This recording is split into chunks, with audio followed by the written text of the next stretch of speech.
जय हिंद साथियों। आरोग्य माघ सप्तमी की आप सभी को हार्दिक शुभकामनाएं। युगों युगों से धरती पर 33 कोटि यानी 33 प्रकार के देवी देवताओं में सूर्य देव प्रत्यक्ष रूप में प्रतिभासित हो रहे हैं। समस्त प्राणियों के जीवन आधार हैं। पृथ्वी पर सूर्य देव के अभाव में जीवों का कोई अस्तित्व नहीं है। अतएव आज हम माघ मास के शुक्ल पक्ष की सप्तमी और सूर्य देव की उत्पत्ति के संदर्भ में ही वार्ता करते हैं। बंधुओं, माघ मास कल्पवास का मास है। अपने प्रारब्ध को संवारने और मोक्ष प्राप्ति का मास है। इसी मास की शुक्ल सप्तमी को रथ सप्तमी, अचला सप्तमी आदि कहते हैं। मार्कंडेय पुराण में स्पष्ट वर्णित है कि सृष्टि के प्रारंभ में संपूर्ण विश्व में अंधकार ही अंधकार था। उस अंधकार में ब्रह्मा जी कमल योनि से प्रकट हुए। उसी समय उनके मुख से ओम शब्द का स्वतः ही उच्चारण हुआ।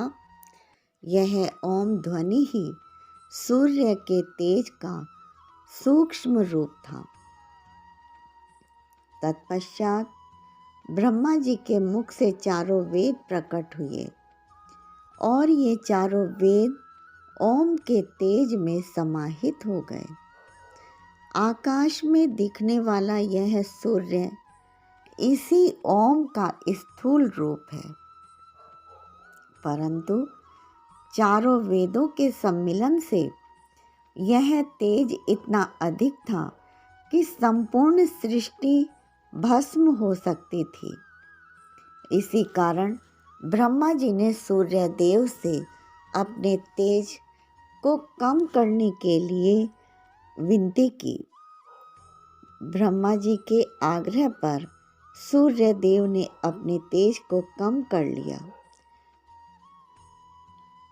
तब आकाश में सूर्य के प्रकट होने पर संपूर्ण विश्व का अंधकार दूर हुआ और सृष्टि में जीवन का संचार हुआ।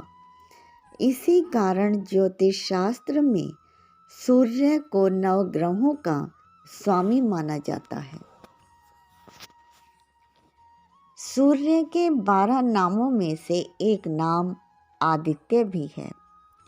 इसका कारण है कि सृष्टि की उत्पत्ति के समय कश्यप ऋषि की पत्नी अदिति सूर्य के समान तेजस्वी पुत्र चाहती थी। इसलिए उन्होंने कठोर तप से सूर्य देव को प्रसन्न करके वरदान मांगा कि आप मेरे यहाँ पुत्र रूप में जन्म लें। सूर्य देव ने तथास्तु कहकर उन्हें वरदान दे दिया। फिर अपनी 7 किरणों में से एक सुषुम्ना किरण द्वारा उनके गर्भ में प्रवेश किया। अदिति के गर्भ से जब सूर्य का जन्म हुआ तो उस दिन माघ मास के शुक्ल पक्ष की सप्तमी थी। तपस्विनी अदिति के गर्भ से जन्म लेने के कारण ही सूर्य का नाम आदित्य हुआ। सूर्य के रथ में 7 अश्व होने के कारण इसे रथ सप्तमी कहा जाता है।